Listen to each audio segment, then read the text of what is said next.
आज की इस वीडियो में हम लोग कवर करेंगे पाकिस्तान पिनल कोड का चैप्टर 1, जिसके टोटल 5 सेक्शन है। तो उसको स्टार्ट करते हैं। सेक्शन 1 जो है वो बेसिकली डील करता है इस कोड के नाम से और इसकी एक्सटेंशन यानी जुरिस्डिक्शन से, यानी पाकिस्तान पिनल कोड जो कि प्रोविजन है, इसकी प्रोविजन है उसकी एप्लीकेबिलिटी कहाँ तक है, कहाँ का इस हद तक के कानून अप्लाई होता है। सो नाम की अगर बात करें तो सिंपल इस कोड का जो नाम है वो पाकिस्तान पिनल कोड और and shall take effect throughout Pakistan, यानी जो इसकी प्रोविजन है उसकी एप्लीकेबिलिटी पूरे पाकिस्तान पर है। यानी अगर तो पाकिस्तान की टेरिटरी के अंदर रहते हुए आप कोई ऑफेंस करोगे जो कि इस एक्ट की प्रोविजन की खिलाफ वर्जी करता होगा, तो अकॉर्डिंग टू दिस कोड आप लाइबल टू पनिशमेंट हो गए। ये इसकी एक्सटेंशन बेसिकली इसी चीज़ की बात कर रही है जो मैंने एक्सप्लेन की, और सेम यही पॉइंट जो है वो इसी कोड के सेक्शन 2 के अंदर भी यही चीज़ डिस्कस की गई है। एक तरह से देखा जाए तो ये इसकी एक्सटेंशन की ही एक्सप्लेनेशन है। Where punishment of offences committed within Pakistan, यानी वो ऑफेंसेस जो कि पाकिस्तान के अंदर की जाए उनकी क्या पनिशमेंट होगी, यानी उनको हम किस तरह पेनलाइज करेंगे। सो कह रहे हैं कि every person shall be liable to punishment under this code. हर पर्सन, यानी अब चाहे वो पाकिस्तान का शहरी हो या ना हो, क्योंकि इधर एवरी पर्सन की टर्म यूज़ हुई है, वो इस कोड के तहत लाइबल टू पनिशमेंट होगा and not otherwise for every act और omission contrary to the provision thereof which he shall guilty within Pakistan. मतलब उनका हर वो पर्सन जो कि कोई ऐसा फेल या कोई ऐसा जो है वो ओमिशन करता है, यानी कोई ऐसा कोई काम जो नहीं करता जो कि इस कोड की प्रोविजन के खिलाफ वर्जी कर रहे होंगे, उसकी कंट्रावेंशन होगी, तो और वो ऑफेंस उस पर्सन ने या एक्ट ऑफ मिशन जो है उसने पाकिस्तान की टेरिटरी के अंदर किया हुआ होगा, तो वो पर्सन उस अपने एक्ट और मिशन के लिए लाइबल टू पनिशमेंट होगा according to this code. Not otherwise का मतलब ये है कि अगर कोई वो ऐसा एक्ट और मिशन करता है जो कि इस एक्ट और मिशन करता पाकिस्तान में ही है, लेकिन वो पेनलाइज नहीं किया गया इस कोड के अंदर, यानी उस एक्ट की वो एक्ट या मिशन उस पर्सन का इस कोड की पाकिस्तान पैनल कोड की प्रोविजन की खिलाफ वर्जी नहीं कर रहा, तो देन उस पर्सन को इस चीज़ के लिए पनिशमेंट नहीं मिलेगी। सो अगर इस तरह से देखा जाए तो सेक्शन के 2 पार्ट हैं, एक जनरल रूल और एक्सेप्शन। जनरल रूल ये है कि अगर एक पर्सन, कोई भी पर्सन, हाँ वो पाकिस्तान का शहरी हो या ना हो, वो पाकिस्तान की टेरिटरी के अंदर रहते हुए कोई ऐसा एक्ट या कोई ऐसा ओमिशन करता है जो कि कंट्रावेंशन है, खिलाफ वर्जी कर रहा है किसकी, पाकिस्तान पेनल कोड की प्रोविजन की, तो अब उस पर्सन को अपने उस एक्ट ओमिशन की वजह से वो लाइबल टू पनिशमेंट होगा किस कानून के तहत, पाकिस्तान पेनल कोड के तहत। एक्सेप्शन इसकी ये है कि अगर कोई पर्सन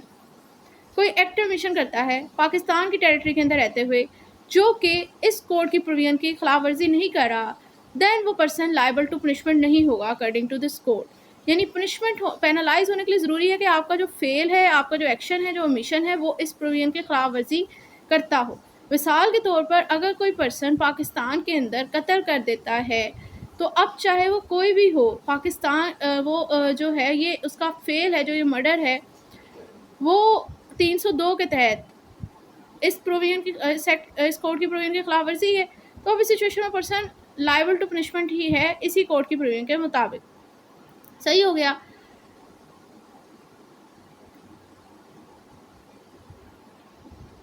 नेक्स्ट है सेक्शन 3, जो कि डील करे punishment of offences committed beyond but which by law may be tried within Pakistan. मतलब वो ऑफेंसेस, तो सेक्शन 2 बेसिकली कह रहा था कि वो ऑफेंसेस जो पाकिस्तान के अंदर कमिट किए जाएं उनकी क्या पनिशमेंट का तरीकाकार होगा। सेक्शन 3 डील कर रहा है कि वो ऑफेंसेस जो कि पाकिस्तान की लिमिट से बाहर, जुरिस्डिक्शन से बाहर कमिट किए जाएं, लेकिन वो पाकिस्तानी कानून के मुताबिक उनका ट्रायल किया जा सकता हो, तो उनकी पनिशमेंट का क्या तरीकाकार होगा। सेक्शन 3 बता रहा है कि any person liable by any Pakistan law to be tried for an offence committed beyond Pakistan. मतलब अगर किसी पर्सन ने कोई ऑफेंस किया है पाकिस्तान की लिमिट से, पाकिस्तान की जुरिस्डिक्शन से बाहर किया है, लेकिन वो लाइबल है कि उसका पाकिस्तानी लॉ के मुताबिक ट्रायल किया जा सकता है, तो then shall be dealt with according to the provision of this code. तब उस पर्सन को इस कोड की प्रोविजन के मुताबिक डील किया जाएगा for any act committed B in Pakistan, उस हर एक्ट के लिए जो उसने पाकिस्तान के बाहर किया, इन द सेम मैनर ऐसे had acted committed within Pakistan, बिल्कुल इसी तरीका कार कंसीडर करते हुए कि जैसे उसने वो ऑफेंस पाकिस्तान के अंदर कमिट किया। सो सेक्शन 3 बेसिकली ये डील कर रहा है कि अगर कोई पाकिस्तानी सिटीज़न है, पाकिस्तान का शहरी है, वो पाकिस्तान की लिमिट से जुरिस्डिक्शन से बाहर कोई ऑफेंस कमिट कर देता है, लेकिन उसका जो उसके उस एक्शन के लिए उसका पाकिस्तानी कानून के मुताबिक ट्रायल किया जा सकता है, तो देन उस पर्सन का ट्रायल पाकिस्तानी कानून के मुताबिक यानी पिनल कोड के मुताबिक ही किया जाएगा। इसी तरह कंसीडर करते हुए कि जैसे उसने वो ऑफेंस उधर बाहर नहीं बल्कि पाकिस्तान के अंदर ही किया है।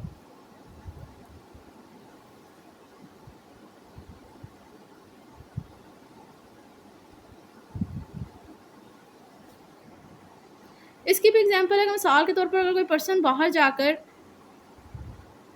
पाकिस्तान का सिटीज़न है, बाहर जाकर कोई मर्डर कर देता है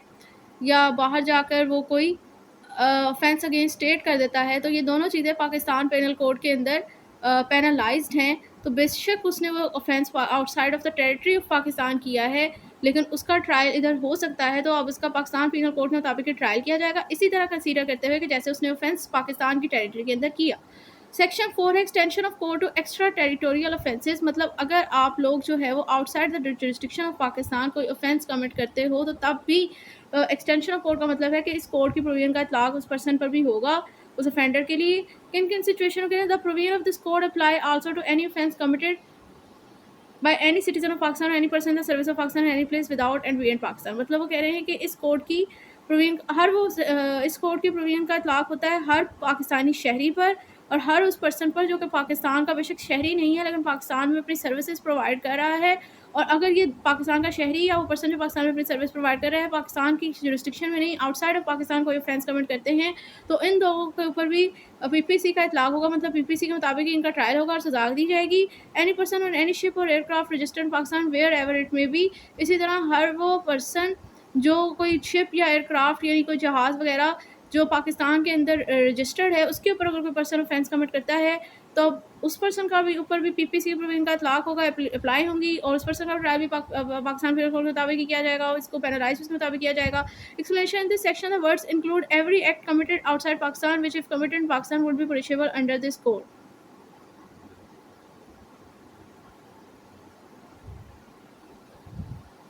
सो ये कह रहे हैं कि इस सेक्शन के अंदर ऑफेंस की टर्मिनोलॉजी के अंदर हर वो एक्शन शामिल है जो कि बेशक पाकिस्तान से बाहर किया जा रहा है, लेकिन अगर वो पाकिस्तान के अंदर किया जाता तो वो पनिशेबल होता, तो वो तमाम एक्शन जो कि बेशक पाकिस्तान से बाहर किए जा रहे हैं लेकिन अगर वो पाकिस्तान के अंदर किए जाते, पाकिस्तान की जुरिस्डिक्शन लिमिट में किए जाते और वो पनिशेबल होते, तो वो तमाम एक्शन जो है वो according to this section offence की कैटेगरी में शामिल है। सो ये हो गया आपके पास सेक्शन 4। और सेक्शन 5 इसका बड़ा इंपॉर्टेंट है क्योंकि ये जो है वो nature of the provision of this code बता रहा है। Section 5 certain law not to be affected by this act, इस सेक्शन में कहा जा रहा है nothing in this act is intended to repeal, vary, suspend और affect any of the provision of the any act for punishing mutiny and desertion of officer, soldier, sailor और airman in the service of state और any special local law. मतलब वो कह रहे हैं कि अगर कोई सोल्जर, ऑफिसर, सेलर, एयरमैन अपनी स्टेट को सर्विसेज प्रोवाइड कर रहे हैं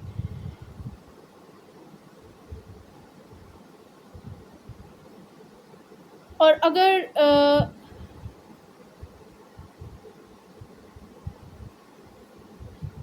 सर्विसेज प्रोवाइड कर रहे हैं और वो अगर कोई म्यूटनी यानी कोई बगावत वगैरह करते हैं या डिसर्शन या अपनी ड्यूटी से फ़रार इख्तियार करते हैं, अपनी ड्यूटी को परफॉर्म नहीं करते ठीक से, या जिस काम के लिए उन्हें अपॉइंट किया गया वो नहीं कर रहे,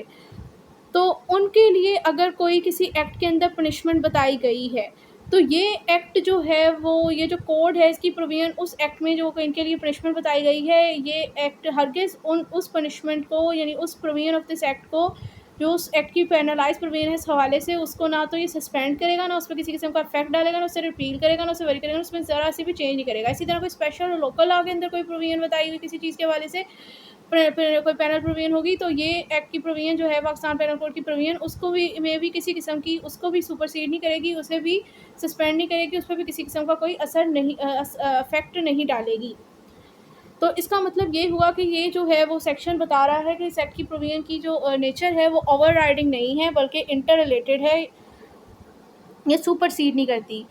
या क्योंकि जनरल लॉ है, जनरल लॉ जो है अगर स्पेशल लॉ के साथ इसकी कंट्राडिक्शन हो जाएगी तो ज़ाहिर सी बात है स्पेशल लॉ जनरल लॉ पे प्रिवेल करता है, जनरल रूल है। मिसाल के तौर पर जिस तरह यहाँ पर जो है सेक्शन 498 बी के अंदर जो माइनर गर्ल है उसकी शादी कराने पर पनिशमेंट ज़्यादा बताई हुई है पीपीसी में, लेकिन चाइल्ड मैरिज रिस्ट्रेन एक्ट एक स्पेशल लॉ है, उसके अंदर कोई और सज़ा उसके अंदर कम सज़ा बताई गई है माइनर गर्ल की शादी करवाने पर। तो कि अब इन दोनों के अंदर कंट्राडिक्शन अगर आ जाती है और आपसे कोई सवाल इसी तरह बनाकर पूछ लेता जाता है एग्जामिनर, तो अब आप लोगों को फ़ौरन पता होगा कि भाई ये सेक्शन 5 है पाकिस्तान पीनल कोड का, जो कि कहता है कि ये जो पाकिस्तान पीनल कोड की प्रोविज़न है कि इस तरह की सिचुएशन में वो किसी भी स्पेशल लॉ की प्रोविज़न को सस्पेंड नहीं करेंगी। इसका मतलब जो चाइल्ड मैरिज रिस्ट्रेन एक्ट की जो प्रोविज़न है वो इस केस के अंदर वो प्रिवेल कर जाएंगी। जो सेक्शन 5 जो है वो इस चीज़ का से आपको इसकी नेचर यानी अगर किसी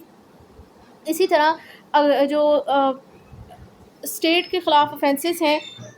वो भी बताए गए हैं पाकिस्तान पीनल कोड के अंदर, और उधर कोई डिफरेंट सज़ा है। लेकिन इसी तरह अगर कोई आर्मी के कोई स्पेशल लॉ होंगे इस चीज़ के हवाले से, इनको सज़ा देने के हवाले से, इस तरह के सेलर और ऑफिसर वगैरह को, इस तरह के सर्वेंट्स को, सोल्जर्स को, तो उस टाइम फिर वो सुपरसीड कर जाएंगे। आई होप ये समझ आ गई होगा।